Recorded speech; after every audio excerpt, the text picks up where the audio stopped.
దేవునికి మహిమ కలుగునుగాక.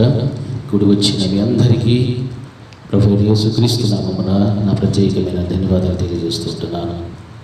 దేవుని యొక్క మహాకృప కనికరాన్ని బట్టి, ఆయన వాత్సల్యతను బట్టి నేటి వరకు మనమందరము కూడా సజీవ లెక్కలు ఉండటానికి దేవుడు సహాయం చేశాడు. ఆయన యొక్క కృప కనికరమును బట్టి నిజంగా మనలందరినీ కూడా దేవుడు ప్రేమిస్తూ ఉన్నాడు అని అంటే మన పట్ల దేవునికి ఏదో ఒక ఆలోచన, ఒక ప్రణాళిక ఉన్నాయి. కాబట్టి మనమందరం కూడా నేటి వరకు బ్రతికున్నాం. మనం బాగా ఎరిగినటువంటి వారు, మనకు తెలిసిన వారు, మన రక్త సంబంధికులలో చాలామంది గతించిపోతూ ఉన్నారు. దరిదాపు ఈ సంవత్సరం 40 లక్షల పైగా చనిపోయారు. అయినప్పటికీ దేవుడు మనల్ని సజీవ లెక్కలో ఉంచాడు. మనము ఆయన సన్నిధిలో ఇలాగ మనం కూర్చొని దేవుడిని ఆరాధిస్తూ ఉన్నాము అని అంటే దేవుడు మన పట్ల ఎంత బాధ్యత, ఎంత ప్రేమను చూపెడుతున్నాడో మనం గమనించాలి. ఇటువంటి ప్రేమను పొందుకుంటున్నటువంటి మనమందరము కూడా దేవుని యందు మనం ఎలా ఉండాలంటే చాలా నమ్మకం కలిగి జీవిస్తూ ఉండాలి. నమ్మకం అనేటువంటిది కనుక ఉంటే ఒక వ్యక్తిలో, ఒక కుటుంబంలో, సంఘంలో ఉన్నటువంటి బిడ్డలందరి జీవితాలలో అది నిజంగా ఎంతైనా మనకు ఆధ్యాత్మికమైన జీవితానికి, ఎదుగుదలకు, ఆత్మీయంగా బలపడటానికి, విశ్వాస జీవితంలో బలపడటానికి సహాయం చేస్తూ ఉంటారు. మనము దేవుడిని కనుక నమ్మకపోతే, దేవుని యందు మనకు విశ్వాసం అనేటువంటి కనుక లేకపోతే మనము ఆత్మీయ జీవితంలో బలహీనపడేటువంటి అవకాశాలు ఎన్నో మనకు ఉంటూ ఉంటాయి. అయితే నిజంగా పరిశుద్ధ గ్రంథంలో మనం చూస్తున్నప్పుడు భక్తుల జీవితాల్లో కానీ, దేవుడు తనకి ఇష్టమైనటువంటి ప్రజలైన ఇజ్రాయేలీల పట్ల కానీ ఎన్నో మేలు, ఎన్నో అద్భుతాలు, సూచక్రియలు చేసినటువంటి వాడు. అటువంటి సూచక్రియలు చేసి దేవుడు తను మహిమపరుచుకున్నటువంటి సన్నివేశాలు, సందర్భాలు ఎన్నో మనం చూస్తూ ఉన్నాము. ఈ రోజున సజీవులుగా ఉన్నటువంటి మన జీవితాల్లో కూడా ఎన్ని అద్భుతాలు చేయలేదు దేవుడు, ఎన్ని మేలు చేయలేదు, ఎన్ని ఆశ్చర్యకరమైన కార్యాలు, ప్రమాదాలలో, కష్టాలలో, మానసిక ఇబ్బందులలో, శారీరక సమస్యలతో సతమతమవుతున్నప్పుడు, కుటుంబ వ్యవస్థలో సమాధానం లేక, సంతోషం లేక, ఎన్నో రకరకాలుగా ఇబ్బందులు పడుతున్నప్పుడు మనము దేవుడికి మొరపెట్టినప్పుడెల్లా కూడా మన దేవుడు మనకేం చేశాడు? సహాయం చేస్తూ వచ్చాడు. మనల్ని ఆదరించిన, మనల్ని ఓదార్చినటువంటి దేవుడు, మనల్ని ధైర్యం కోల్పోయినప్పుడు ధైర్యాన్ని ఇచ్చినటువంటి దేవుడు. అటువంటి దేవుడిని కలిగినటువంటి మన జీవితాలలో మనము దేవుని పట్ల చాలా నమ్మకం కలిగి జీవిస్తూ ఉండాలి. చాలా అంటే చాలా నమ్మకం కలిగి బ్రతుకుతూ ఉండాలి. విశ్వాసులుగా ఉన్నటువంటి క్రైస్తవ జీవితంలో ఈ రోజున దేవుని ఎడల నమ్మకత్వాన్ని పోగొట్టుకుంటూ ఉన్నారు. దేవుని యందు వారికి ఉండవలసినటువంటి విశ్వాస విషయంలో తప్పిపోతూ ఉన్నారు. దేవుని చేత మేళ్ళు పొందుకున్న ఆ మేళ్ళను మరిచిపోయేటువంటి స్థితిలో చాలామంది బ్రతుకుతూ ఉన్నారు. నా ప్రియమైనటువంటి దేవుని బిడ్డలారా, ఆ రీతిగా ఏ మనుష్యుడు, ఏ విశ్వాసం కూడా జీవించకూడదు. ఎందుకు ఈ మాటలు దేవుడు మనతో మాట్లాడుతున్నాడు? ఆయన రాజ్యము సమీపిస్తూ ఉంది. ఆయన రాజ్యము సమీపించడానికి ఎంత సమయం ఉన్నది అని ఎవరినైనా అడిగితే చెప్పలేము. ఈ క్షణమే రావచ్చు, ఈ రాత్రి రావచ్చు, రేపు రావచ్చు. అయితే మనం ఉన్నటువంటి ఈ స్థితి గతి, మనం ఏ రీతిగా మనం బ్రతుకుచూ ఉన్నామో ఆత్మీయ విషయంలో మనం గమనిస్తూ ఉన్నట్లయితే ఆయన వచ్చినప్పుడు మనం ఎత్తబడటానికి యోగ్యత, అర్హతను కలిగినటువంటి వారుగా మనం సిద్ధపడి కలిగి ఉండాలి. అటువంటి సిద్ధపాటు లేకుండా మన జీవితాల్లో మనకు ఇష్టం వచ్చినటువంటి జీవితాన్ని జీవిస్తూ, మనకు నచ్చిన రీతిలో మనం బ్రతుకుచూ ఆత్మీయతను కనుక నిర్లక్ష్యం చేస్తూ ఉన్నట్లయితే, అయ్యో ఆ దినం వచ్చినప్పుడు ఎత్తబడని పరిస్థితులే కనుక ఎదురైతే, నేను భక్తిగా ఉంటేనే, మందిరానికి వెళుతూ ఉంటేనే, అన్నీ చేస్తూ ఉంటేనే, కానీ నా దేవుడు నన్ను విడిచి వెళ్ళిపోయాడే అని ఆలోచన మనకు వచ్చినప్పుడు అప్పుడు మనల్ని మనమే ప్రశ్న వేసుకోవాలి. ఎంత భక్తిగా మనం ఉంటేమే, ఎంత విశ్వాసులుగా మనం జీవిస్తూ ఉంటేమే, సిద్ధపాటు అనేటువంటిది కలిగి ఉంటమో లేదో, దిద్దుకోవలసినవి దిద్దుకుంటామో లేదో అనేటువంటి ఆలోచన అప్పుడు వచ్చినప్పుడు మనం ఏమీ కూడా చేయలేటువంటి పరిస్థితులు, మన చేతులారా పరలోక రాజ్యాన్ని పోగొట్టుకునేటువంటి స్థితి ఎవరికి కూడా రాకూడదు. అందుకే దేవుని యందు మనకు ఉన్నటువంటి నమ్మకము, విశ్వాసము ఎప్పటికీ కూడా చెదరిపోకుండా ఎంత భయము, భక్తితో మనం జీవిస్తుంటే అన్ని గొప్ప కార్యాలు దేవుడు మన పట్ల జరిగిస్తూ ఉంటాడు. హల్లెలూయా, హల్లెలూయా. ఎందుకంటే దేవుని యందు మనము నమ్మకం, విశ్వాసం కలిగి ఉండాలంటే మొదట మనం ఏం చేయాలి? దేవునితో సహవాసం చేయాలి. దేవునితో సహవాసం చేయడము అని అనగా దేవునితో మనము మాట్లాడడం నేర్చుకోవాలి. దేవుడితో మాట్లాడడం ఎలా మాట్లాడుతున్నావు? ప్రార్థన ద్వారా దేవుడితో మాట్లాడాలి.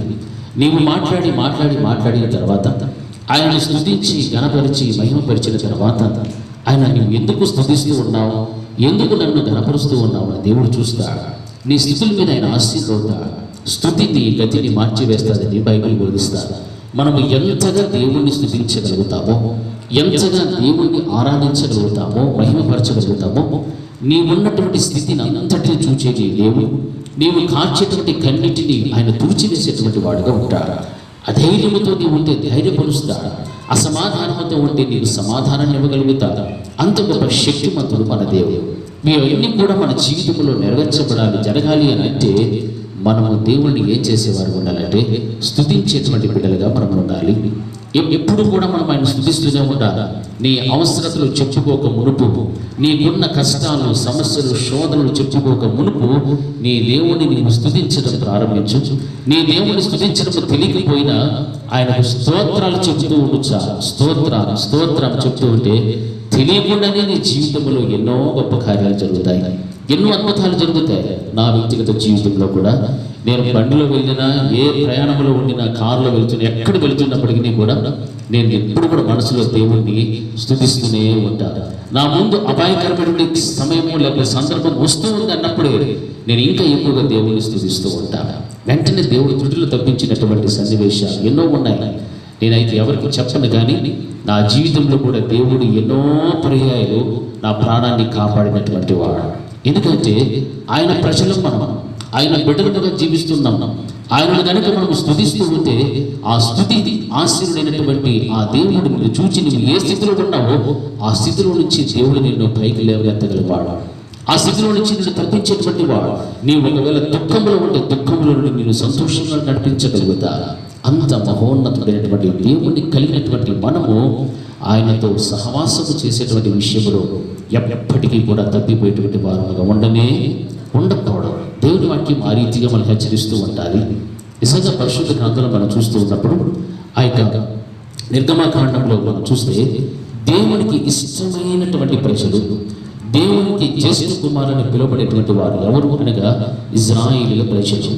ఈ ఇజ్రాయేలీల ప్రజల పట్ల దేవుడు ఎన్నో కార్యాలు చేశాడు. అటువంటి కార్యాలు, అద్భుత కార్యాలు, ఫరో ఎదుట సూచక్రియలు కూడా చేసినటువంటి వాడు. ఎందుకు ఇవన్నీ చేశాడు దేవుడు అంటే వారి బానిసత్వపు బ్రతుకులో నుండి వారికి విడుదల కలుగు చేయాలని, వారి బానిసత్వంలో నుండి ఆ యొక్క ఐగుప్తుల నుండి వాటిని విడుదల కలుగు చేసి పాలు తేనెలు ప్రవహించినటువంటి కనాను దేశంలో నడిపించాలని దేవుడు ఎంతో ఆశపడుచున్నాడు. ఆ రీతిగానే వారు నడిపించబడ్డారు. సూచక్రియలు జరిగాయి, అద్భుతాలు చేశాడు దేవుడు.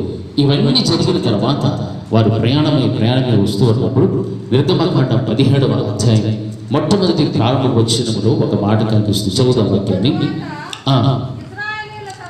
ఇశ్రాయేలీయుల సర్వ సమాజము యెహోవా మాట చొప్పున తమ ప్రయాణములలో సీను అరణ్యము నుండి ప్రయాణమైపోయి రెఫీదీములో దిగి ప్రజలు తమకు త్రాగ నీళ్లు లేనందున చాలు. హల్లెలూయా. ఈ వాక్య భాగంలో మనం చూస్తున్నప్పుడు వారు ప్రయాణమే వెళుతూ ఉన్నప్పుడు ఏ ప్రాంతానికి వచ్చినట్టుగా కనిపిస్తుంది అంటే రెఫీదీము అనేటువంటి ప్రాంతంలో వారు దిగారు అని చెప్తుంది. రెఫీదీము అనగా విశాలమైనటువంటి స్థలము అని అర్థం. ఈ ఇశ్రాయేలు ప్రజలు ఐగుప్తు నుండి ప్రయాణమే వస్తూ ఆ ప్రజలందరూ కూడా అక్కడక్కడ వారి యొక్క ప్రయాణాన్ని ఆపుతూ అక్కడ కొద్ది కాలం పాటు వారు ఉంటూ తిరిగి వారి ప్రయాణాన్ని కొనసాగించేటువంటి వారు. ఈ ప్రయాణాలలో వారు ఎక్కడ దిగారు అంటే రెఫీదీములో దిగినట్టుగా వాక్యం మనకు బోధిస్తుంది. ఆ స్థలంలోకి వచ్చిన తర్వాత ఆ ప్రజలందరూ కూడా మాకు త్రాగడానికి నీళ్లు లేవని మోషే మీద తిరుగుబాటు చేశారు. మమ్ములను, మా భార్యలను, బిడ్డలను, మా గాడిదలను, మా పశువులన్నిటినీ కూడా ఈ అరణ్యములోనికి తీసుకుని వచ్చి నీళ్లు లేకుండా చంపివేయడానికి తీసుకొచ్చావు. ఇటువంటి మాటలన్నీ కూడా మాట్లాడారు. అయినా మోషే ఏం చేశాడంటే యెహోవా దేవునికి ప్రార్థన చేశాడు. ఏంది ప్రభువా, ఈ విధంగా ఈ ప్రజలందరూ కూడా నన్ను శోధిస్తున్నారు, నన్ను వీళ్ళు రాళ్లతో కొట్టి చంపేలాగున్నా.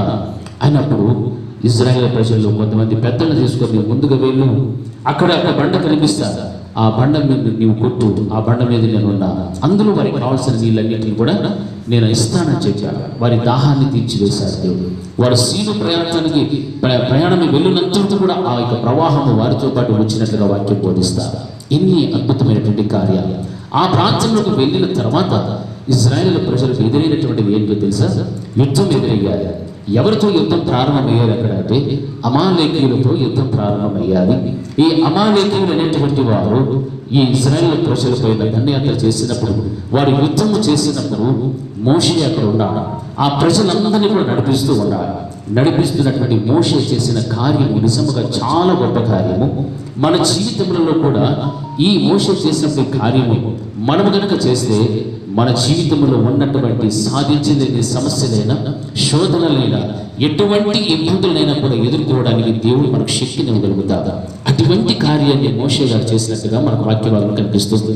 ఏం చేశాడంటే ఆ యొక్క అమాలేకీయుల పైన ఇశ్రాయేలు ప్రజలకు విజయం కలగటానికి అదే 17వ అధ్యాయంలో మనం చూస్తూ వస్తే 8వ వచనం చదువుకుంటూ వద్దాం. తరువాత అమాలేకీయులు వచ్చి రెఫీదీములో ఇశ్రాయేలీయులతో యుద్ధము చేయగా మోషే యెహోషువతో మనుషులను ఏర్పరిచి వారిని తీసుకుని బయలు వెళ్ళి అమాలేకీయులతో యుద్ధము చేయము, రేపు నేను దేవుని కర్రను చేత పట్టుకొని ఆ కొండ శిఖరము మీద నిలిచేదన నేను. హల్లెలూయా. గట్టి చెప్తాం, రెండు చేతి హల్లెలూయా. వాక్య భాగంలో మనం చదివినటువంటి రీతిగా రెఫీదీము ప్రాంతంలోనికి ఎవరు వచ్చారు? అమాలేకీయులు వచ్చారు. ఎవరి మీదకి? ఇశ్రాయేలు ప్రజల మీదకి వచ్చేసారు. ఇప్పుడు ఇశ్రాయేలీయులకు అమాలేకీయులకు ఏం జరగాలి? యుద్ధం జరగాలి. అందులో ఎవరు గెలిస్తే, ఎవరైతే విజయాన్ని సాధించుకుంటారో వారు ఆ ప్రాంతాన్ని స్వతంత్రించుకోగలుగుతారు. ఈ ప్రయాణములు ఎంతో మంది రాజుల మీద యుద్ధం చేశారు. కొన్ని పర్యాలు ఓడిపోయారు, అవిధేయతను బయట తిరిగి దేవుడికి లోబడినప్పుడు విజయాన్ని సంపాదించుకుంటూ రాజులను జయిస్తూ ఆ ప్రాంతాలన్నింటినీ కూడా జయించుకుంటూ స్వాధీనపరుచుకుంటూ వస్తూ ఉన్నటువంటి ప్రజలు ఇశ్రాయేలు. అయితే ఈ యొక్క రెఫీదీములో కూడా ఆ విశాలమైనటువంటి ప్రాంతంలో అమాలేకీయులు వచ్చి పడినప్పుడు యెహోషువతో మోషే అంటున్నాడు, నీవు ఇశ్రాయేలులో కొంతమందిని తీసుకుని వెళ్ళి వారితో యుద్ధం చేయి, నీవు ప్రారంభం చేయి. నేను రేపు నా చేతిలో ఏం పట్టుకొని వెళ్తున్నా అంటున్నాడు? దేవుని యొక్క కర్రను నేను పట్టుకొని ఆ శిఖరం మీదకి వెళ్తాను. హల్లెలూయా. ఆ కొండ శిఖరం మీదకి నేను వెళ్ళిపోతా. అప్పుడు ఆయన చేసేటువంటి కార్యం ఏమిటంటే, చదువుదాం వాక్యాన్ని 10వ వచనం. యెహోషువ మోషే తనతో చెప్పినట్లు చేసి యుద్ధమాడెను. మోషే, అహరోను, హూరు అనువారు ఎక్కిరి. మోషే తన చెయ్యి పైకెత్తినప్పుడు ఇశ్రాయేలీయులు గెలిచిది. మోషే తన చెయ్యి దింపినప్పుడు అమాలేకీయులు గెలిచిది. హల్లెలూయా, హల్లెలూయా. నా ప్రియమైనటువంటి దేవుని బిడ్డలారా, ఇక్కడ 9వ వచనమును మనం చూస్తున్నప్పుడు మోషే చేతిలో ఏం కనిపిస్తుంది? దేవుని యొక్క కర్ర కనిపిస్తుంది. ఈ దేవుని కర్రను ఎక్కడ తీసుకొని వెళ్ళాడు? ఈయన కొండ శిఖరం మీదకి వెళ్ళాడు. ఆయనతో పాటు ఎవరు వెళ్ళారంటే అహరోను, హూరు అను ఇద్దరిని తీసుకొని వెళ్ళాడు. ఇద్దరిని తీసుకొని వెళ్ళి ఆ ప్రాంతంలో ఆయన ఏం చేయడానికి వెళ్ళాడంటే ప్రార్థన చేయడానికి వెళ్ళినట్టుగా వాక్యం బోధిస్తారు. అయితే మోషే ఎలాగ వెళ్ళాడు అంటే దేవుని యొక్క కర్రతోనే వెళ్ళాడు. కానీ ఆయనంతటా ఆయన వెళ్ళినటువంటి పరిస్థితి ఇక్కడ కనపడకుండా ఉంది. చూడండి, అదే మన పరిశుద్ధ గ్రంథంలో చూస్తే నిర్గమకాండం 4వ అధ్యాయము 20వ వచనాన్ని ఒకసారి చూద్దాం. నిర్గమకాండం 4:20. తన భార్యను కుమారులను తీసుకుని గాడిద మీద లెక్కించుకొని ఐగుప్తుకు తిరిగి వెళ్ళెను. మోషే దేవుని కర్రను తన చేత పట్టుకొని పోయేను. హల్లెలూయా. ఈ వాక్య భాగాన్ని మనం చూస్తే అప్పటికి మోషే ఇశ్రాయేలు ప్రజలకు ఇంకా నాయకుడిగా నియమించబడలేదు. తండ్రి అయినటువంటి దేవుడు ఆజ్ఞాపిస్తూ మాట్లాడుచోట, మోషే ఐగుప్తు దేశంలో బానిసలుగా బ్రతుకుచూ ఉన్నారు. వారు నా ప్రజలు, నా జ్యేష్ఠ కుమారులు, నాకు ఇష్టమైనటువంటి వారు. వారిని నీవు ఆ ఐగుప్తు దేశం నుండి బయటకు తీసుకురావాలి. కాబట్టి నీవు అక్కడికి వెళ్ళి ఆ ప్రజలందరినీ కూడా నీవు తీసుకుని రావాలి. హల్లెలూయా. ఆయన అంత మునుపు ఐగుప్తులో ఉన్నటువంటి వాడే. అక్కడ ఒక మనిషిని చంపివేశాడు మోషే. చంపివేసి అక్కడ నుండి వచ్చేసాడు. అయితే అక్కడ మోషేను చంపడానికి కూడా కొంతమంది ఉన్నారు. ఆ భయం కూడా మోషేలో ఉంది. అయితే దేవుడు అంటున్నాడు, నిన్ను చంపడానికి ప్రయత్నించిన వారు మరణించిపోయారు, గతించిపోయారు. అయితే ఇప్పుడు నువ్వేం చేయాలంటే తిరిగి ఆ ప్రాంతానికి వెళ్ళాలి. నా ప్రజలందరినీ కూడా నీవు తీసుకుని బయటికి రావాలి. హల్లెలూయా. అయితే ఆయన తిరిగి తన కుటుంబంతో ప్రయాణమే వెళుతూ ఉన్నప్పుడు ఆ కర్రను, దేవుని కర్రను చేత పట్టుకొని వెళుతూ ఉన్నాడు. హల్లెలూయా. కీర్తనల గ్రంథం 23వ అధ్యాయం 4వ వచనం ఒకసారి చదువుదాం. కీర్తనలు 23:4 వచనం.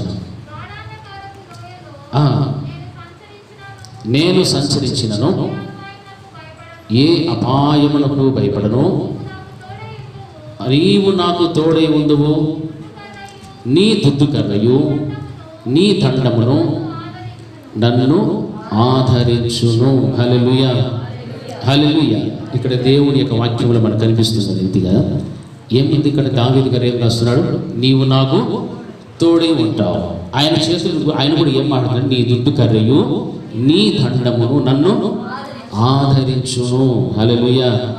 మోషే చేతిలో ఏముంది? దేవుని యొక్క కర్ర. ఆయన ప్రయాణమే ఐగుప్తుకు వెళ్ళినప్పుడు దేవుని కర్రను చేతపడుకున్నాడు. ఇశ్రాయేలీయులు అమాలేకీయులతో యుద్ధం జరుగుతూ ఉన్నప్పుడు యెహోషువకు చెప్పాడు, నీ యుద్ధం చేయి, నేను ఆ కొండ శిఖరం మీదకి వెళ్ళి నేను అక్కడ ప్రార్థన చేస్తాను. వెళుతూ ఆయన చేతిలో దేవుని యొక్క కర్రను చేతపట్టుకుని వెళ్ళాడు. ఇక్కడ కీర్తనకారుడు ఏం రాస్తున్నాడంటే, నీవు నాకు తోడై ఉందువు, నీ దుడ్డు కర్రయు నీ దండమును నన్ను ఆదరించును. హల్లెలూయా. విశ్వాసముతో కూడినటువంటి మాటలు, ఎన్నో స్థితిగతులు, ఎన్నో మార్పులు చేర్పులు జరిగినప్పుడు అంతా కూడా దేవుడు దావీదుకు తోడుగా ఉన్నాడు. కారణం ఆయనతో సహవాసం చేశాడు కాబట్టి. దావీదు దేవుడితో ఉన్న సహవాసమును బట్టి, ఆయన చేసిన మేళ్ళన్నిటిని బట్టి కూడా గాఢాంధకారపు లోయలలో నేను సంచరించినను నాకు ఏ అపాయము కూడా, కారణము నా పక్షమున నీ ఉన్నావు, నీ దుడ్డు కర్రయు నీ దండము నన్ను ఏం చేస్తూ ఉండాలి? ఆదరించగలుగుతాదని వాక్యం బోధిస్తారు. నిజంగా మనిషి యొక్క జీవితంలో, దావీదు యొక్క జీవితంలో కానీ ప్రస్తుత కాలంలో మన జీవితంలో ప్రమాదాలలో, కష్టాలలో, సమస్యల్లో, శోధనలో ఉన్నప్పుడల్లా కూడా దుష్టత్వం అనేటువంటిది కలిగిన దానికి మనము భయపడకుండా ఉండాలని వాక్యం బోధిస్తారు. ఎందుకనగా మన చేతిలో కూడా ఏముండాలంటే ఆయన యొక్క కర్ర మన చేతిలో ఉండాలి. ఆయన దండము నీ దుడ్డు కర్రయు నన్ను ఏం చేయగలుగుతాది? ఆదరించగలుగుతారు. ఆ విశ్వాసమైనటువంటిది ఏ వ్యక్తిలో అయితే, ఏ కుటుంబంలో అయితే ఉండగలుగుతుందో వారు ఎక్కడికి వెళ్ళినప్పటికీ కూడా ఆయన దుడ్డు కర్రయు ఆయన దండము నన్ను ఏం చేయగలుగుతుందంటే ఆదరించగలుగుతుంది అన్న విశ్వాసం వారిలో ఉండగలుగుతారు. వాక్యం ఆ రీతిగా బోధిస్తారు. ఎందుకు మనం భయపడాలి? భయపడవలసిన అవసరము లేదు. కారణం ఆయన దండము, ఆయన దుడ్డు కర్ర మన చేతిలో ఉంది. ఆయన మన పక్షమున ఉన్నాడు. ఇశ్రాయేలు ప్రజలకు విజయం కలగడానికి నేను దేవుని కర్రతో నేను వెళుతూ ఉన్నాను. ఆ కొండ శిఖరం మీదకి నేను వెళుతూ ఉన్నా. అదే ఇశ్రాయేలు ప్రజలందరినీ కూడా బయటికి తీసుకురావడానికి కూడా దేవుని కర్రను చేతపట్టుకొని వెళ్ళాడు. కారణం ఏమిటి? ఆ కర్ర ఎలా ఉంటుందంటే అది సన్నగా, పొడవుగా, చివరన వంకి తిరిగినట్లుగా ఉంటుంది. ఎందుకు ఈ కర్రను ఉపయోగిస్తారంటే ఒక గొర్రెలు కాసేటువంటి కాపరి చెదిరిపోకుండా, ఆ గొర్రెలు చెదిరిపోకుండా వాటిని ఆదరించడానికి, వాటిని ఒక క్రమమైనటువంటి పద్ధతిలో నడిపించడానికి, వాటికి కావలసిన ఆహారం ఎక్కడైతే పచ్చిక మేలు దొరకగలుగుతాదో అక్కడికి తోలుకుపోవడానికి మాత్రమే ఆ కర్రను ఉపయోగిస్తాడు. కానీ ఆ గొర్రెలను కొట్టడానికో లేకపోతే భయపెట్టడానికో మాత్రము కానే కాదు. హల్లెలూయా. కానీ కొన్ని ఆ ప్రాంతాల వారు మాట్లాడేటువంటి మాటల్లో ఆ యొక్క పదజాలాన్ని బట్టి ఎలాగొచ్చేదంటే కర్ర, బెత్తము, కట్టె ఇలాగొస్తూ అది. బెత్తమైనటువంటిది ఇది ఎందుకు ఉపయోగిస్తారంటే ఒక వ్యక్తిని లేకపోతే ఒక పిల్లల విషయంలో వారిని క్రమశిక్షణలో పెట్టడానికి ఏం వాడుతుంటారు? బెత్తం అని అంటాం. సామెత గ్రంథం మనం చూస్తున్నాం. బెత్తము వాడితే బెత్తం వాడినటువంటి కుమారుడు వాడి తండ్రిని ఏం చేస్తాడు? సంతోష పెడతాడు. బెత్తము వాడినటువంటి కుమారుడు తండ్రిని దుఃఖ పెడతాడు దాని అర్థం. అనగా ఒక వ్యక్తి యొక్క జీవితంలో కానీ సంఘంలో ఉన్నటువంటి విశ్వాసులందరూ కూడా దేవుని దృష్టిలో మనమందరము ఆయన మేపడి గొర్రెల వల్లే మనం ఉన్నాము. మోషే చేతుల్లో ఉన్నటువంటి ఆ యొక్క దేవుని కర్ర ఎలాగైతే ఆయన ఉపయోగించడానికి వెళుతూ ఉన్నాడో, అనగా చెదిరిపోయినటువంటి బానిసత్వములో ఉన్నటువంటి ఇజ్రాయేలీల ప్రజలను నడిపించడానికి ఆయన ఒక్కడే వెళ్ళలేదు, కానీ దేవుని యొక్క కర్రను చేత పట్టుకుని వెళ్ళినట్టుగా వాక్య భాగంలో మనం చూస్తూ ఉంటున్నాం. హల్లెలూయా. నా ప్రియమైనటువంటి దేవుని బిడ్డలారా, అందుకే కష్ట సమయంలో కానీ, ప్రమాద సమయంలో కానీ, చివరికి మరణం అనేటువంటిది వచ్చినప్పటికీ కూడా మనము దేనిని గురించి కూడా భయపడవలసిన అవసరము లేదు. విశ్వాసం మనలో ఉంది. ఆయన దుడ్డుకర్రి, ఆయన దండములను ఆదరించగలదు, నా కుటుంబాన్ని ఆదరించగలదు అన్నటువంటి విశ్వాసం మనం ఎప్పుడైతే ఉండగలుగుతుందో ఆ విశ్వాసమును బట్టి మనము అడుగులు ముందుకు వేస్తూ ఉంటాం. హల్లెలూయా. దేవుని యొక్క బలమునకు, శక్తికి, అధికారానికి సూచనగా ఏది ఉందంటే ఆయన చేతి కర్ర. హల్లెలూయా. ఆయన దుడ్డు కర్ర సాదృశ్యంగా ఆయన బలము, ఆయన యొక్క అధికారం, ఆయన బలమును బట్టి, అధికారమును బట్టి మనం ఏం చేయగలగాలి? ప్రార్థన చేయాలి. ఒక గొర్రె తప్పిపోతూ ఉంది అంటే ఆ దుడ్డు కర్ర లేకపోతే ఆ గొర్రెల కాపరి చేతిలో ఉన్న కర్రను సహాయంతో ఎలాగైతే ఒక మంచి మార్గంలో నడిపించగలుగుతాడో ఆ రీతిగానే ఇజ్రాయేలును విడిపించడానికి దేవుని కర్రను ఆయన చేత పట్టుకుని వెళుతూ ఉన్నాడు. హల్లెలూయా. హల్లెలూయా. నడిపించగలిగాడా లేదా? నడిపించాడు. ఈరోజు మన జీవితంలో ఎన్నో సమస్యలు వస్తున్నాయి. అవి దేవుని దృష్టికి చాలా చిన్నవి, మన దృష్టికి చాలా పెద్దవి కావచ్చు. అయితే దేవుడికి అసాధ్యమని ఏది కూడా లేదు, సమస్తమును కూడా సాధ్యమే. అయితే మనలో ఏముండాలంటే ఆయన దుడ్డు కర్ర, ఆయన దండము మన చేతిలో ఉండాలి. హల్లెలూయా.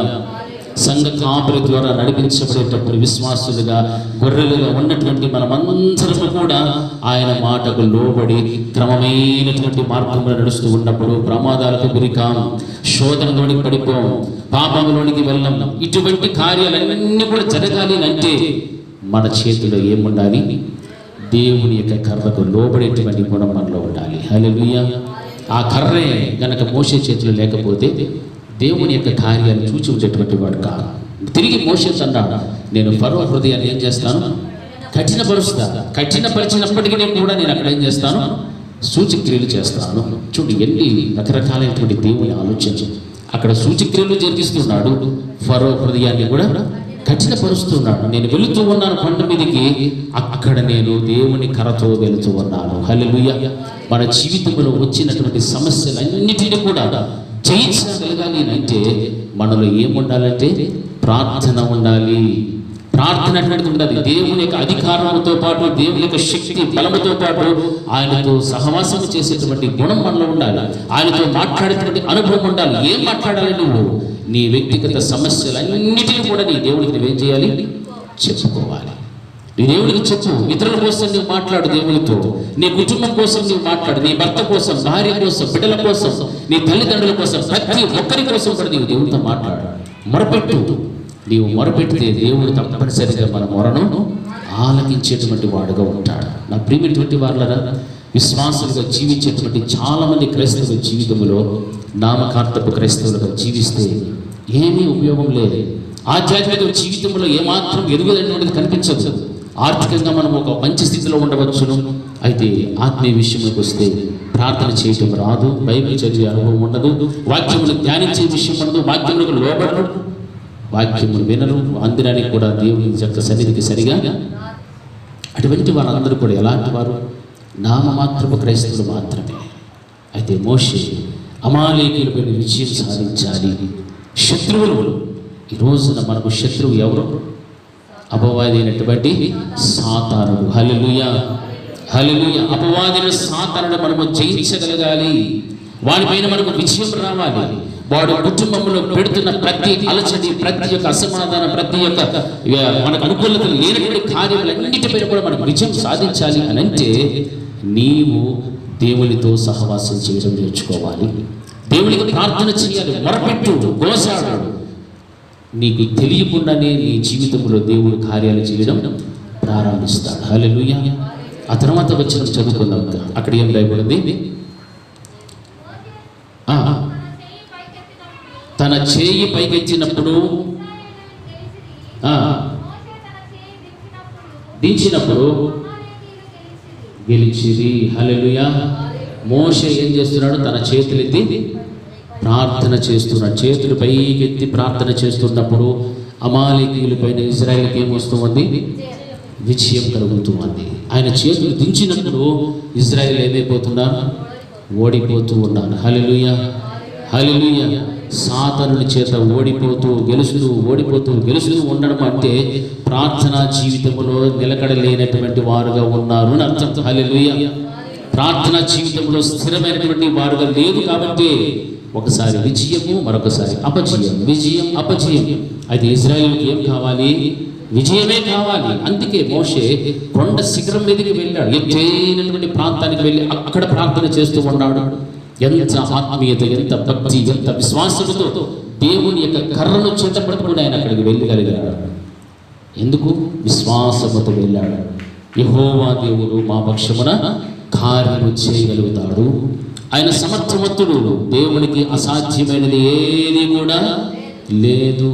నా ప్రియమైనటువంటి వాళ్ళ సాతాను చేత శోధింపబడుతూ సమస్యల వలయంలో చితికిలాడిపోయినటువంటి ప్రజలందరూ కూడా ఒకవేళ భక్తి విషయంలో వెనుకబడిపోయిన వారు అందరూ తిరిగి మరలా వస్తారేమో, తిరిగి నా ఎదుగు రాగలుగుతారన్నటువంటి విషయంతోనే ఆలోచన బట్టి దేవుడు తన యొక్క చేతి కర్రను మోషే చేతికి ఇవ్వగలిగాడు. హల్లెలూయా, హల్లెలూయా. ఎంతో మంది చెదిరిపోతూ ఉన్నారు. క్రైస్తవులే దారిద్ర్యం జీవిస్తున్నారు, క్రైస్తవుడే. అయితే తిరిగి వారు దేవుని యొక్క వాగ్దానంలోనికి నడిపించబడాలి, దేవుని యొక్క మందిరంలోనికి నడిపించబడాలి అని అంటే చేతిలో ఏముండాలి?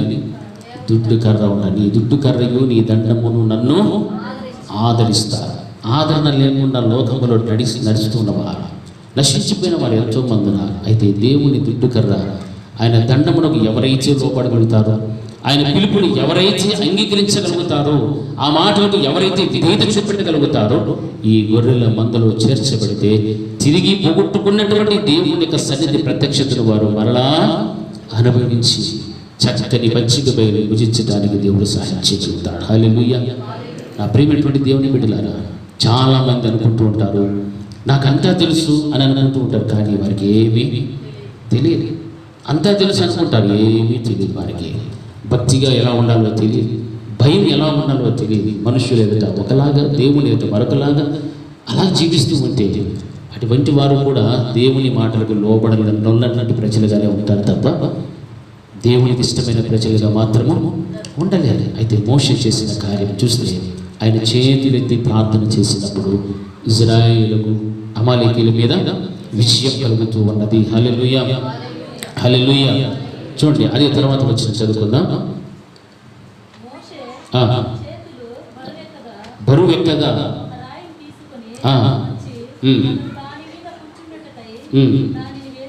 దాన్ని వేసి అహరోను హూరులు ఒకడు ఈ ప్రక్కను ఒకడు ఆ ప్రక్కను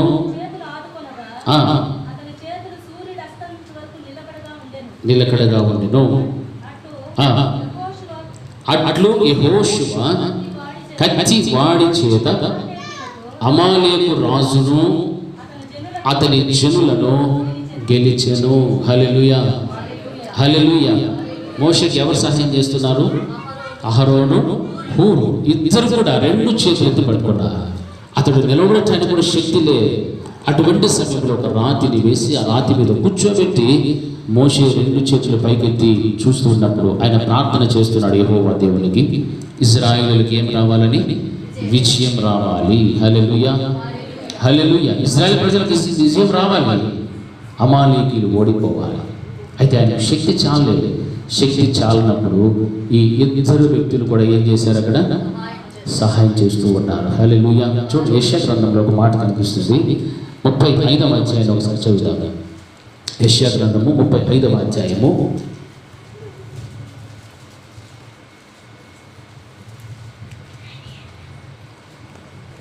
3వ వచనం. సడలిన చేతులను బలపరచుడి, తొట్టిల్లు మోకాళ్ళను దృఢపరచుడి. హల్లెలూయా. గట్టి చెప్తాను, హల్లెలూయా.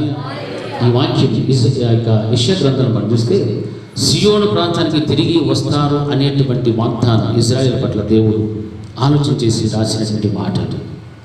తిరిగి రావాలి. చెదిరిపోయినటువంటి ఇశ్రాయేలు అందరూ ప్రపంచ వ్యాప్తి చెదిరిపోయారు.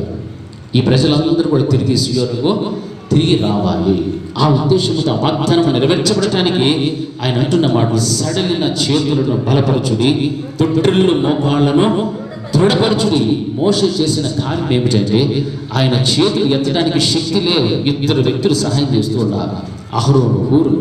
ఈ రోజున ఒక వ్యక్తి కుటుంబంలో సమస్య ఉంది, ఒక కుటుంబంలో సమస్య కనుక ఉంటే వారు చేసేటువంటి ప్రార్థనతో పాటు ఇతరుల విశ్వాసుల యొక్క ప్రార్థన సహాయం కూడా చాలా అవసరము. హల్లెలూయా. చాలా అవసరం, చాలా ప్రాముఖ్యం. ఒక్కరి ప్రార్థన వారితో పాటు మరికొంతమంది ప్రార్థన ఏకీభవించినప్పుడు ఇశ్రాయేలుకి ఏం కలుగుతుంది? అక్కడ విజయం కలుగుతుంది. మోషే ప్రార్థన చేస్తున్నాడు, ఆ యొక్క రెండు చేతులు ఎత్తి పట్టుకున్నారు అహరోను హూరులు. అయితే అక్కడ ఇశ్రాయేలుకి విజయం వచ్చేస్తూ ఉంది. ఈ రోజున ఒంటిగా ప్రార్థన చేస్తూ విజయం సాధించలేక సడలినటువంటి చేతులు, పురిగిపోయిన మోకాలు కలిగినటువంటి వ్యక్తుల పట్ల మనమేం చేయాలంటే, మన వంతుగా మనము కూడా ఆ కుటుంబంలో ఉన్న సమస్యను బట్టి ఏం చేయాలి? ప్రార్థన చేయడానికి సహకారులుగా నిలబడాలి. హల్లెలూయా, హల్లెలూయా. అప్పుడే ఆ కుటుంబంలో ఏం కలుగుతుంది? విజయం కలుగుతాయి. దేవుని యొక్క గొప్ప మహిమగల కార్యాలు జరుగుతాయి. ఇశ్రాయేలుని సంతోషించడానికి, ఇశ్రాయేలు అమాలేకుల విజయం సాధించడానికి కారణం ఏమిటంటే, ఆ కొండ శిఖరము మీద జరిగినటువంటి ప్రార్థన ఒక్కటే. హల్లెలూయా. మరి మనుషుల ప్రభావం ఏది కూడా లేదు, కానీ దేవుడు చేసిన కార్యము, దేవుడితో వారు ఉన్నటువంటి సహవాసము, దేవునికి మొరపెట్టిన మొర ఒక్కటి మాత్రమే ఇశ్రాయేలు ప్రజలకు అమాలేకుల మీద విజయం సాధించి పెట్టగలిగారు. అందుకే వాక్యములు రాయబడిన రీతిగా సడలిన చేతులను బలపరచుడి, తొట్టిల్లు మోకాళ్లను దృఢపరచుడి అని చెప్తున్నాను. మన వంతుగా విశ్వాసులుగా మనతో ఉన్న పరిశుద్ధుల యొక్క విషయములు, వారి కుటుంబ వ్యక్తిగత సమస్యలను గురించి మనం ఎప్పుడైతే ప్రార్థన చేయగలుగుతామో ఆ కుటుంబం పట్ల దేవుడు గొప్ప మహిమగల కార్యాలను చేయగలడు. ఎందుకంటే తప్పిపోయినటువంటి గొర్రెలను తిరిగి తన మందలోనికి చేర్చబడాలి అని అంటే, విశ్వాసులు ఉన్న మనము ఒకరికొకరు, ఒకరి కోసం మరొకరు ఏం చేసేవారు ఉండాలి? ప్రార్థన చేసేటువంటి వారుగా ఉండాలి. హల్లెలూయా. అది భక్తి కలిగిన జీవితం, దేవుని యందు భయముతో కూడినటువంటి జీవితం. ఎంతసేపు మన కోసం, మన కుటుంబం కోసం ప్రార్థన చేసుకుంటూ ఉంటాము. ఇతరుల కోసం మనం ప్రార్థన చేసేవారుగా ఉండాలి. అప్పుడే మన జీవితంలో కూడా దైవ కార్యాలు జరగడం ప్రారంభమవుతాయి. మన కోసమే మనం ప్రార్థన చేసుకుంటూ ఉంటే మనమే ఆశీర్వదించబడుతూ ఉంటాం. మరి ఇతరులు కూడా మన వల్ల ఏమవ్వాలి? ఆశీర్వదించబడాలి. దేవుడు అన్నాడు, నిన్ను వల్లే నీ పొరుగు వాడిని కూడా ప్రేమించు. వారు కూడా రక్షణ కావాలి, వారు కూడా పరలోక రాజ్యాన్ని సంపాదించుకోవాలి. ఎంతమంది కుటుంబాలలో భార్య భర్తల మధ్య సంబంధం లేక, ప్రేమ లేక, సహవాసము లేక, దేవుని యొక్క ఆప్యాయత అనురాగాలు పోగొట్టుకుని దేవునికి దూరం అయిపోయినటువంటి వారు ఎంతమంది జీవిస్తున్నారు. ఎంతోమంది కన్నీరు కారుస్తూ కురింగిపడి స్థితిలో ఉన్నటువంటి కుటుంబాలు లేకపోలేదు. నా ప్రియమైనటువంటి వారిలో దేవుడు ఎంత మంచి అవకాశం ఇచ్చాడు, ఇటువంటి స్థితిని మనకి ఇచ్చాడు. నీ దేవునితో నీవు సహవాసం చేయి. ఒకవేళ అటువంటి స్థితి కనుక ఎవరిలోనైనా ఉంటే ఆ స్థితిలో నీ దేవుడు నిన్ను ఏం చేయగలుగుతాడు? లేవనెత్తగలుగుతాడు. హల్లెలూయా. నీకు విడుదల చేయగలుగుతాడు. ఆ రోజున ఆ చేసిన ప్రార్థన ఒక్కటే యెహోషువ కత్తి వాడి చేత అమాలేకి యొక్క రాజును, ఆ ప్రజలను ఏం చేశాడు? ఆయన గెలవగలిగాడు. ఆ యెహోషువ వెనుక జరుగుతున్న కార్యం ఏమిటంటే ప్రార్థన జరుగుతూ ఉంది. హల్లెలూయా. దేవునితో మాట్లాడుతూ ఉన్నాడు మోషే. ఆయన చేతులు లేవలేకపోయినప్పటికీ కూడా, నిలబడటానికి తన మోకాళ్ళు కృషించిపోయినప్పటికీ కూడా, ఆ యొక్క అహరోను ఊరు సహాయంతో రాతి మీద కూర్చొని తిరిగి దేవునికి తన రెండు చేతులు పైకి చూపెడుతూనే ప్రార్థన చేస్తున్నాడు. కానీ ప్రార్థన మాత్రము ఆగనే లేదు. హల్లెలూయా. ప్రార్థన చేస్తేనే మన జీవితంలో ఏం జరుగుతాయి? మన కుటుంబాల్లో ఎంతమంది కార్యములు జరగలేదు అని అనుకుంటూ ఉన్నామో, మన ప్రార్థన యొక్క స్థితిని కూడా మనం చూస్తూ ఉండాలి. ప్రార్థన ఎంతమంది, దేవుని కార్యాలు ఎన్నో ఉన్నాయి. మనం గమనిస్తే నీవు చేసే ప్రార్థనను బట్టి నీ కుటుంబంలో కార్యాలు కూడా అంతే ఉంటాయి. నువ్వు ఎక్కువగా ప్రార్థన చేస్తే ఎక్కువ కార్యాలు నీ జీవితంలో దేవుడు జరిగిస్తాడు. ఎంతసేపు చేయాలి ప్రార్థన అని అనుకోవచ్చు, ఎంతసేపు అయినా చేయవచ్చు. దేవుడితో మాట్లాడటం ప్రారంభించి ఆ అనుభవంలోనికి వెళ్ళిపోతే నీకు తెలియకుండానే నీవు ఏమేమో ప్రార్థన చేస్తావు, ఏమేమో చేస్తూ ఉంటావు. ఎన్నో విషయాలు దేవుడికి చెప్తూ ఉంటావు. వ్యక్తిగతంగా, కుటుంబపరంగా, సంఘపరంగా, నీ స్నేహితుల కోసం, బంధువుల కోసం ఎంతమంది రక్షించబడలేదు, ఎంతమంది నశించిపోతున్నారు, మరణిస్తూ ఉన్నారు. రక్షణ లేని వారు ఎంతమంది ఉన్నారు, రక్షించబడి తిరిగి తప్పిపోయిన వారు ఎంతమంది ఉన్నారు, పాపములో ఉన్నవారు, బలహీనతలో పడిపోతున్నవారు, అనారోగ్యంతో ఉన్నవారు, కష్టాలు, సమస్యలు, శోధనలు ఇలాగ వెక్కిస్తూ పోతే ఎంతో మంది కోసం మనం ఏం చేయవచ్చు? ప్రార్థనలు చేయవచ్చు. హల్లెలూయా, హల్లెలూయా. మరి మనం ఏం చేయాలి? ప్రార్థనలు చేయాలి. హల్లెలూయా. నీ కుటుంబంలో సమస్య ఉంది అని చెప్పుకోవడం కంటే దేవునికి ఏం చేయాలి? మొరపెట్టడం నేర్చుకో, ప్రార్థన చేయడం నేర్చుకో. ఆ దేవుడే కార్యం చేసేది, ఆ దేవుడే నీ కుటుంబానికి సంతోషం, నెమ్మదినిచ్చేది, మనుషులైతే కాదు. హల్లెలూయా. మనుషులు నమ్ముకున్నట్టు కంటే, రాజులు నమ్ముకున్నట్టు కంటే దేవుని వాక్యం ఆ రీతిగా సెలవిస్తారు. మనుషులు వద్దు, రాజులు వద్దు, యెహోవాను నమ్ముకో. ఆయన వాక్యమే నేనేం చేస్తుంది? బ్రతికిస్తారు. నీ బాధలో అది నీకేం కలుగు చేస్తుంది? నెమ్మదిని కలుగు చేస్తారు. వాక్యం ఆ రీతిగా బోధిస్తారు. ఆ వాక్యానికి కనుక నీవు విధేయత చూపెట్టి లోబడి నీవు బ్రతుకు చూపుంటే నీ జీవితానికి నెమ్మది, ఆనందం, సంతోషం, ఆత్మీయత, ఆర్థికం అన్నీ కూడా అందులో నుంచి బయటకు వస్తాయి. హల్లెలూయా. ఈ వాక్యాన్ని కనుక ప్రక్కన పెట్టి జీవించడం నేర్చుకుంటే ఇవి ఏమి కూడా నీ జీవితంలోనికి రావు. క్రైస్తవుడిగా జీవించేటువంటి వారు కొంతమంది ఉన్నారు, మందిరానికి అస్సలు వెళ్ళాలి. ఇంట్లో ఉంటే చాలు, మనసులో ఉంటే చాలు అనుకుంటారు. మరి దేవుని యొక్క వాక్యం ఏం సెలవిస్తారు? అపోస్తల కార్యం 2:42లో వారు సహవాసమందును, అపోస్తలుల బోధ యందును, సహవాసమందును, రొట్టె విరుచుట యందును, ప్రార్థన యందును ఎడతెగకుండా ఉండి వాక్యం ఎందుకు రాశాడు దేవుడు ఆ మాటలు? క్రొత్త నిబంధన గ్రంథంలో ఆ రీతిగా పరిశుద్ధులు జీవించాలి, విశ్వాసులు జీవించాలి. మారు మనసు పొంది పాపక్షమాపణ పొంది బాప్తిస్మం తీసుకున్న ప్రతి ఒక్క విశ్వాసి కూడా ఈ యొక్క క్రమమును ఏమాత్రము కూడా తప్పకూడదని వాక్యం మనకు బోధిస్తూ ఉంది. మరి ఆ బోధను అంగీకరిస్తూ గైకుంటూ జీవించేటువంటి ప్రజలు ఎంతమంది ఉన్నారు? ఇందులో కూడా ఎడతెగిన జీవితం లేదు. అన్నింటిలో కూడా ఎడతెగిపోతూనే ఉంటారు. ప్రార్థనకు దూరం, సహవాసానికి దూరం, రొట్టె విరుచుటకు దూరం, బోధకు దూరం, అన్నిటికీ దూరమే అప్పుడప్పుడు కనిపిస్తూ ఉంటారు. వారు ఆగిపోయినప్పుడు దేవుడు వచ్చి వెళ్ళిపోతే వారు మరలా వచ్చి కలిసినప్పుడు ఇక్కడ ఎవరు ఉండరు? ఎవరు ఉండరు. హల్లెలూయా. ఎంత భయంకరమైన స్థితి! ఆ క్షణం ఒక్కసారి తలంచుకోండి. నిజంగా ఇప్పుడు ఉన్నటువంటి ఈ పరిస్థితుల్లో, ఈ వైరస్ ప్రభావంతో ఎంతమంది చనిపోతున్నారు, ఆ కుటుంబాలు ఎంత దుఃఖముతో ఉన్నాయి, ఎంత వేదనతో విలువలాడుతూ ఉన్నారో తెలుసా? చాలా వేదనతో బ్రతుకుచున్నారు. మనమైతే సంతోషంగానే ఉన్నాం. దేవుడు మన కుటుంబాలను ఆదరిస్తున్నాడు, కాపాడుతున్నాడు, సంతోషం. కానీ పోగొట్టుకున్నటువంటి వారి కుటుంబాల్లో ఉన్న పరిస్థితులు, సంఘ కాపాలను పోగొట్టుకున్న సంఘాలు ఎంత భయంకరమైన స్థితిలోకి వెళ్ళిపోయాడు. చాలా భయంకరం. అటువంటి వారిని ఎవరు ఓదార్చాలి? ఎవరు ఆదరించాలి? అటువంటి పరిస్థితులు రాక మునిపే దేవుడు మనతో మాట్లాడేటప్పుడే మనము వాక్యములకు ఏమై ఉండాలి? లోబడి ఉండాలి. విధేయత చూపెడితే మనకు వచ్చిన సమస్యను, కష్టాన్ని అంతటిని కూడా ఆ యొక్క మోషే శిఖరం మీదకి వెళ్ళి ఎలాగైతే చేతులెత్తి ప్రార్థన చేసి ఇశ్రాయేలుకి విజయాన్ని సంపాదించి పెట్టగలిగాడో అదే విజయాన్ని మనము కూడా సంపాదించుకోవాలి. విశ్వాసం ఉండాలి. మనము నీవు వాడితో యుద్ధం చేయి, నేను అక్కడికి వెళ్ళి ప్రార్థన చేస్తాను. హల్లెలూయా, హల్లెలూయా. ఆ రీతి యెషయా గ్రంథంలో మనం చదువుకుంటూ వస్తే తత్తరిల్లు హృదయములతో ఇట్లనుడి, భయపడక ధైర్యముగా ఉండుడి, ప్రతి దండన చేయుటకై మీ దేవుడు వచ్చుచూ ఉన్నాడు. ప్రతి దండనను దేవుడు చేయతగిన ప్రతీకారమును ఆయన చేయును. ఆయన వచ్చి తానే మిమ్మలను రక్షించును. హల్లెలూయా. ప్రతి దండనం, ఆ దండం అనేటువంటిది దేనికి సాదృశ్యం అని చెప్పాను? ఆయన యొక్క బలమునకు, ఆయన శక్తికి, ఆయన యొక్క అధికారమునకు సాదృశ్యమే ఉన్నది. వీటి చేత ఏ ఒక్క విశ్వాసి కానీ, ఏ ఒక్క గొర్రె కానీ చెదిరిపోకుండా, పాపము బానిసత్వములో ఉండకుండా, బలహీనతల్లో పడిపోకుండా ఆ దుడ్డు కర్ర దండము చేత వారిని ఏం చేస్తున్నాడు దేవుడు అంటే ఆదరిస్తూ ఉన్నాడు. హల్లెలూయా. తానే వచ్చి మిమ్మల్ని ఏం చేయగలుగుతాడు అంటున్నాడు? రక్షిస్తాడు. తానే వచ్చి మిమ్మల్ని రక్షిస్తాడు. అంత గొప్ప దేవుడు మన దేవుడు. అటువంటి దేవుని పట్ల మనం సహవాస విషయంలో మాత్రం దూరం కానే కాకూడదు. అపోస్తలుల బోధ, సహవాసము, రొట్టె ప్రార్థన, వీటిలో ఎప్పటికీ కూడా తప్పిపోయినటువంటి జీవితం మనలో ఉండాలని వాక్యం మనకు హెచ్చరిస్తూ చూడండి. యాకోబు పత్రిక 1వ అధ్యాయంలో చూస్తే 6వ వచనంలో ఒక మాట కనిపిస్తూ ఉంది. యాకోబు 1:6. సందేహింపగా విశ్వాసముతో అడగాలి.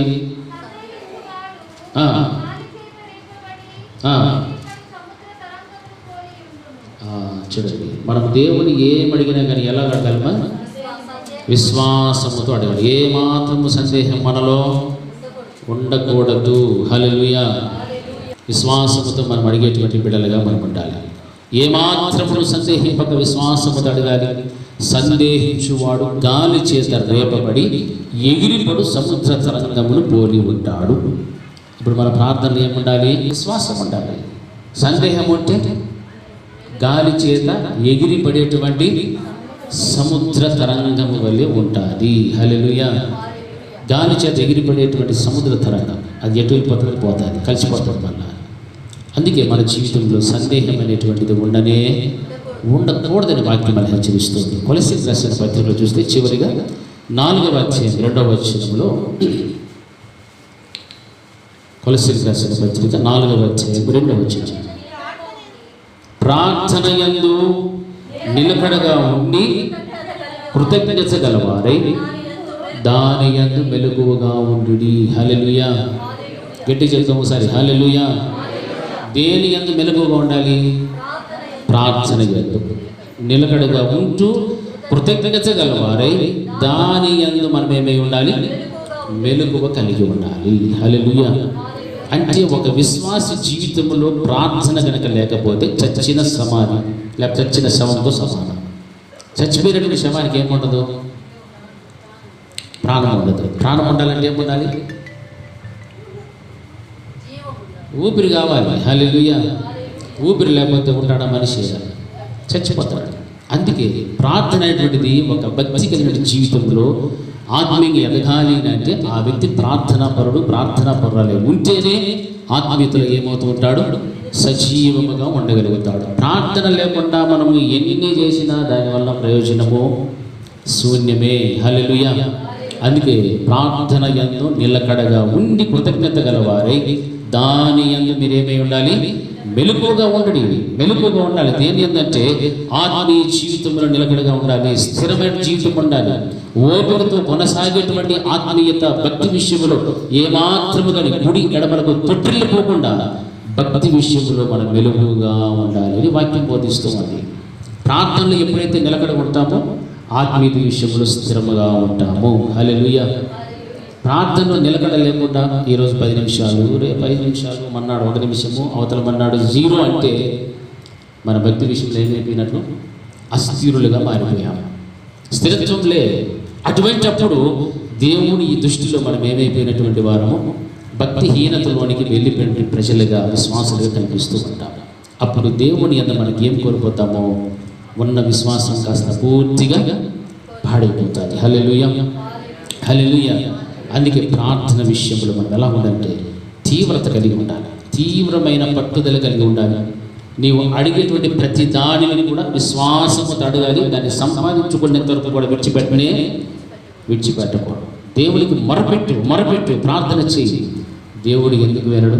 ఖచ్చితంగా దేవుడు మన ప్రార్థనను అంగీకరించగలుగుతాడు. కాబట్టి ఆ రీతిగా దేవుని యొక్క వాక్యం శ్రమిస్తున్నప్పుడు మోషే ఎలాగైతే ఇశ్రాయేలులకు అమాలేకీయుల మీద విజయాన్ని సాధించి పెట్టి ఆ ప్రార్థన అనుభవం అయితే ఉన్నదో ఆ రీతిగానే మన జీవితంలో కూడా మనం దేవునికి మన 2 చేతులకి ప్రార్థన చేసేవారిగా ఉండాలి. అంతేకాక దేవుని యొక్క కర్ర ఆయన చేత పట్టుకుని వెళ్ళాడు.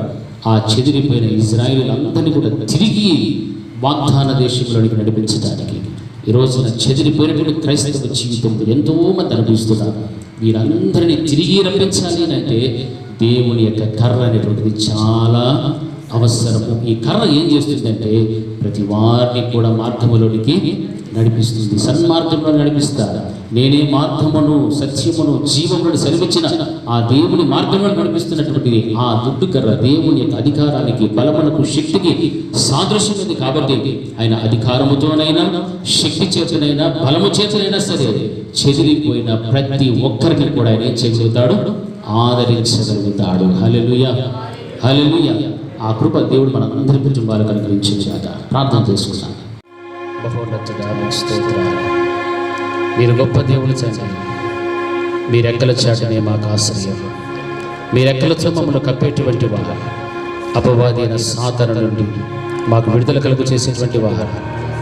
మోషే ఎలాగైతే ప్రార్థన చేయగలిగాడో ఆ ప్రార్థనను బట్టి శత్రువుల పని మీరు ఎలాగైతే విజయాన్ని సంపాదించి ఇవ్వగలిగారు, మా వ్యక్తిగత జీవితాలలో, మా కుటుంబపరముగా తండ్రి ఉన్న సమస్యలపైన, శత్రువైన సాతానుడి పైన ప్రభా విజయం సాధించడానికి కృప చూపించండి ప్రభా.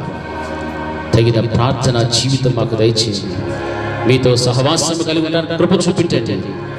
ఎత్తైన కొండ మీద శిఖరం మీదకి వెళ్ళి ప్రభా ప్రార్థన చేసి విజయాన్ని సంపాదించుకోగలిగాడు. అటువంటి నతని విజయం మా అందరి జీవితాల్లో కూడా మేము పొందుకోవాలి. మా అందరి జీవితాల్లో కూడా మేము పొందుకోవాలి. వేటగాడి వలె వచ్చిన సాతానుని గురిలో పడకుండా ప్రభా మమ్మల్ని మీరు తప్పించండి, మమ్మల్ని తప్పించండి నాయన, తప్పించండి ప్రభా. పరిశుద్ధాత్మ దేవుడా మాకు సహాయం చేయండి, మాకు సహాయం చేయండి. మీరొక్కరే మమ్మల్ని ఆదరించగలరు, మీరొక్కరే మమ్మల్ని ఓదార్చగలరు, ధైర్యపరచగలరు, విజయం సంపాదించి పెట్టగలరు. మా పక్షమున మీరునండి ప్రభా, మా పక్షాన్ని మీరునండి తండ్రి. ఎన్నో కుటుంబాలలో ప్రభా ఎన్నో సమస్యలతో సతమతమైపోతున్నాను నాయన. సమాధానం లేదు, నెమ్మది లేదు ప్రభా. బిడ్డల ద్వారా నెమ్మది లేదు, భార్య భర్తల మధ్య సంబంధం లేదు, సమాధానము లేదు, సహవాసం లేదు ప్రభా. ఈ రీతిగా సాతానుడు కలుగు చేసే ఎన్నో ఎన్నో అలజడులు ప్రభా. వాటి ద్వారా బిడ్డల కుటుంబాలు ఎన్నో చితికిపోయాయి. బిడ్డలందరినీ కూడా మీరు దర్శించండి నాయన, మీరు దర్శించండి ప్రభా. ప్రతి ఒక్కొక్కరితో కూడా మీరు మాట్లాడండి ప్రభా. మీ ఆదరణ మీరు దయచేయండి, మీ సమాధానము దయచేయండి ప్రభా. మీ యొక్క రక్షణ పొందుకోవడానికి కృప చూపెట్టండి.